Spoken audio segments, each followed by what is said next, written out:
Hello students, welcome back to Padhai Karo. तो आज का टॉपिक है competent host cell and introduction of recombinant DNA. ये है लेक्चर 4। अगर आपने इससे पहले का लेक्चर्स नहीं देखे हैं तो मेरे चैनल पे ऑलरेडी अपलोडेड है, जाके देख सकते हैं। साथ ही साथ इस वीडियो के एंड में हम देखेंगे इंपॉर्टेंट क्वेश्चन, तो एंड तक बने रहिए। तो चलिए वीडियो को शुरू करते हैं। ठीक है, सो आप इमेजिन कीजिए कि आपके पास एक इंपॉर्टेंट गिफ्ट है। ठीक है, तो आप क्या करेंगे? Can you throw it into a locked house? क्या आप उसको लॉक्ड हाउस में फेंक देंगे? नहीं ना।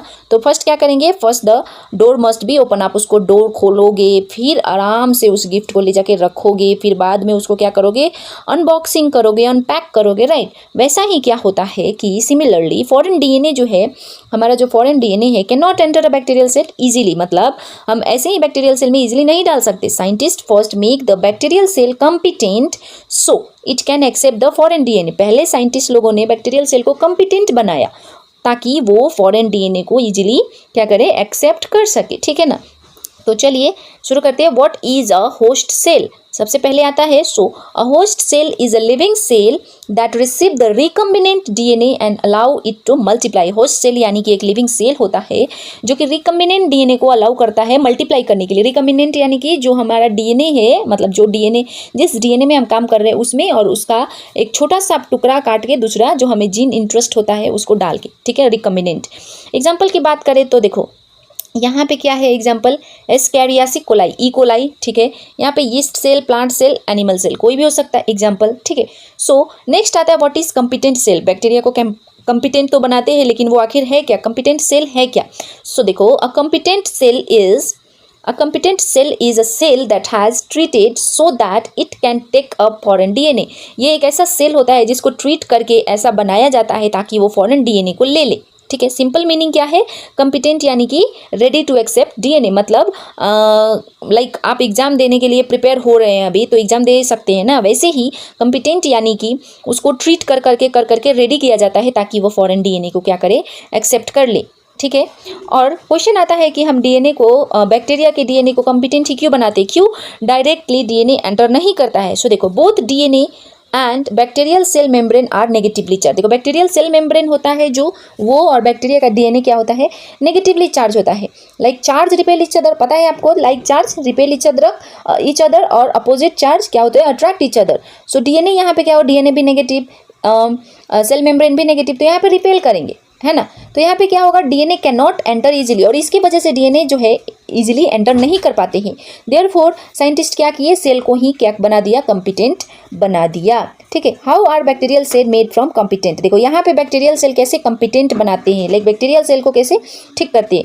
तो क्या करते हैं? देखो, कैल्शियम क्लोराइड के साथ ट्रीटमेंट देते हैं, CaCl2। याद रखने वाली बात है, step 1, cells are treated with cold calcium chloride. यहाँ पे जब बैक्टीरिया का सेल जो है उसको ट्रीट करते हैं कोल्ड कैल्शियम क्लोराइड के साथ, और इसका क्या काम होता है? रोल ऑफ CaCl2 क्या होता है इसका काम? ये क्या कर देता है? Reduce repulsion between DNA and the cell membrane. देखो यहाँ पे जो नेगेटिव चार्ज एक दूसरे को रिपेल कर रहे थे उसको थोड़ा सा कम कर देता है, और साथ ही साथ मेम्ब्रेन को क्या कर देता है? मोर परमिएबल बना देता है। ठीक है, नेक्स्ट क्या है? हीट स्टॉक देते हैं। नंबर 2 स्टेप में cell are quickly transfer from ice to 42 degree Celsius. देखो, आइस में ट्रीट कर रहे हैं कोल्ड वाले कैल्शियम क्लोराइड में, और उसके डायरेक्ट क्विकली ट्रांसफर कर देते हैं 42 डिग्री सेल्सियस हॉट वाले में। लाइक हीट स्टॉक देते हैं शॉर्ट टाइम के लिए, एंड देन कूल्ड अगेन, और उसके बाद फिर ठंडा कर देते हैं।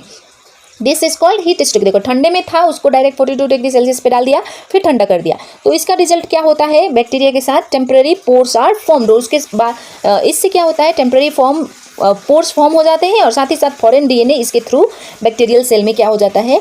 एंटर हो जाता है। फ्लो चार्ट की बात करें तो देखो, सबसे पहले बैक्टीरियल सेल लेंगे, उसको कोल्ड CaCl2 में ट्रीटमेंट देंगे, उसके बाद डीएनए ऐड करेंगे, है ना।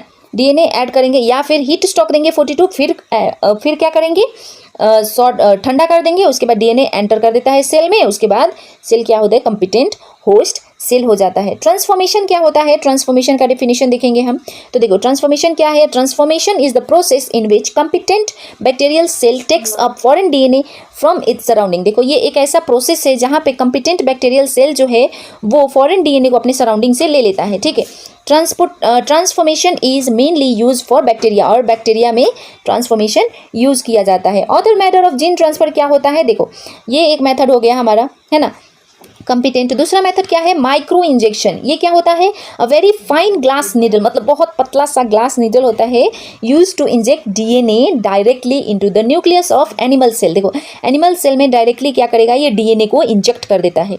यहाँ ये किस में काम होता है, use for animal cell research, और साथ ही साथ ट्रांसजेनिक एनिमल, ट्रांसजेनिक जैसे कि म्यूल हो गया, खच्चर है ना, वो क्या करते हैं, यहाँ पे सेल में ही डायरेक्ट जीन को इंजेक्ट कर देते हैं। ठीक है, नेक्स्ट मेथड क्या होता है, gene gun. Gene gun is बायोलिस्टिक्स। ये क्या होता है, टाइनी गोल्ड और tungsten particle coated with DNA. देखो यहाँ पे टाइनी टंगस्टन और गोल्ड पार्टिकल जो है डीएनए को कोट करता है और उसके बाद शूट कर देते हैं प्लांट सेल में। ठीक है, ये किस में यूज होता है, प्लांट सेल में यूज होता है। साथ ही साथ plant with rigid cell wall, इसमें हार्ड वाला सेल वॉल है, उसमें यूज किया जाता है। नंबर 3 वाला जो प्रोसेस है वो है disarmed pathogen vector. Disarmed pathogen vector यानी कि some bacteria and viruses naturally transfer DNA into host cell. यहाँ पे कोई बैक्टीरिया वायरसेस अपने आप को नेचुरली डीएनए को होस्ट सेल में डाल देते हैं। Scientist remove the harmful gene, और यहाँ पे साइंटिस्ट क्या करते हैं, हार्मफुल जीन को निकाल देते हैं और use them as a safe vector, और उसको सेफ वेक्टर की तरह यूज करते हैं। ठीक है, एग्जाम्पल दिया गया है एनसीईआरटी में इज एग्रोबैक्टीरियम टुमिफेशियंस। ठीक है, it is naturally transfer DNA into plant cell. ये आपको याद रखनी है क्योंकि यही ऐसे ही क्वेश्चन आते हैं इन बिटवीन द लाइन से कि कौन सा बैक्टीरिया जो है जो नेचुरली डीएनए को ट्रांसफर करता है प्लांट सेल में, use to produce transgenic plants, और यहाँ पे ट्रांसजेनिक प्लांट्स को प्रोड्यूस करते हैं। अब देखो कंपैरिजन टेबल देखेंगे हम, मेथड क्या है, यूज फॉर क्या है, प्रिंसिपल क्या है। ठीक है, ट्रांसफॉर्मेशन जो कि बैक्टीरिया के लिए यूज होता है, यहाँ पे डीएनए को कंपिटेंट सेल बना के एंटर किया जाता है। माइक्रो इंजेक्शन यानी कि एनिमल सेल में यूज होता है, यहाँ पे डीएनए को डायरेक्ट इंजेक्ट कर दिया जाता है। ठीक है ना। दूसरा क्या है, जीन गन। जीन गन क्या है, एक प्लांट सेल में यूज होता है जहाँ पे डीएनए को कोट किया जाता है पार्टिकल के साथ टंगस्टन और गोल्ड। नेक्स्ट क्या है, एग्रोबैक्टीरियम, जो कि प्लांट में यूज करता है, जो कि नेचुरली डीएनए को ट्रांसफर कर देता है अपने सराउंडिंग से। ठीक है, समझ में आ रहा है। रियल लाइफ एग्जांपल की बात करें तो देखो ट्रांसफॉर्मेशन क्या है, E coli produce human insulin after taking up recombinant DNA. E coli जो बैक्टीरिया है, अगर हम उसको इंसुलिन बनाने वाले जील दे देंगे रिकम्बिनेंट डीएनए बना के, तो वो क्या प्रोड्यूस करेगी, हमारे लिए इंसुलिन प्रोड्यूस करेगी। राइट। जीन गन क्या है, जैसे कि बीटी कॉटन हमने प्रीवियस चैप्टर में पढ़ा है, it's develop by introducing BT gene into the plant cell. BT gene को इंट्रोड्यूस किया तभी तो वो बना। एग्रोबैक्टीरियम क्या करता है, use to create genetically modified tomato and tobacco plants. देखो यहाँ पे जेनेटिकली मॉडिफाइड, जैसे कि हमको बड़ा बड़ा टमाटर चाहिए, सड़ा वाला नहीं चाहिए, जैसे कि नासिक का टमाटर होता है जो जल्दी खराब नहीं होता है, वैसे टमाटर चाहिए। तो जेनेटिकली क्या होता है, एग्रोबैक्टीरियम यूज किया जाता है जो कि मॉडिफाई करता है टोमेटो को और साथ ही साथ टोबैको प्लांट को, टोबैको यानी कि खैनी के प्लांट को। ठीक है, तो देखो ये था all about lecture number 4। I hope आपको बहुत ही अच्छे से क्लियर हुई है। तो चलिए, जैसे कि मैंने बताया था कि वीडियो के एंड में आपको मिलेगा important question. So question number 1, define competent cell. ये आपको एक्सप्लेन करनी है। Why is calcium chloride use, इसको क्यों यूज किया जाता है। साथ ही साथ हीट सॉक्ट क्या है, पहले ठंडे पानी में रखने का, फिर गर्म करने का 42 डिग्री सेल्सियस में, फिर ठंडा कर देना, that is heat shock. Right. Transformation क्या है, ये आपको बताना है। Name 1 commonly use bacterial host cell. Bacterial एक जो कॉमनली यूज होता है उसका नाम बताना है। ठीक है, नेक्स्ट क्या है, question number 6, which method is use for plant cell with rigid cell wall. क्या था, जीन गन था ना, वो वाला आपको बताना है। ठीक है, which method is use for animal cell. Animal cell में माइक्रो इंजेक्शन किया जाता है, वो बताना है आपको।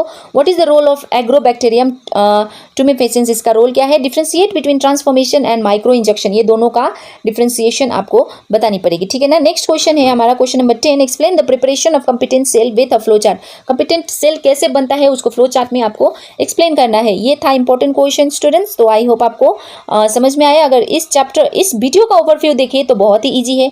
सबसे पहले रेस्ट्रिक्शन एंजाइम आता है, हमारा डीएनए को कट करता है और साथ ही साथ हमारा ग्लू बाबा डीएनए लाइगेज उसको जोड़ देता है।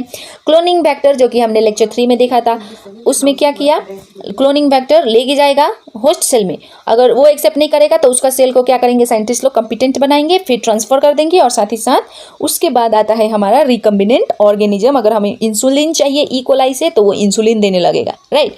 तो आई होप आपको चैप्टर बहुत ही अच्छे से क्लियर हुई है। और वीडियो अच्छी लग रही है तो वीडियो को लाइक करके चैनल को सब्सक्राइब करना ना भूलना और अपने दोस्तों के साथ जरूर से शेयर करना। मिलती हूँ अपने नेक्स्ट वीडियो में, तब तक के लिए bye students, all the best.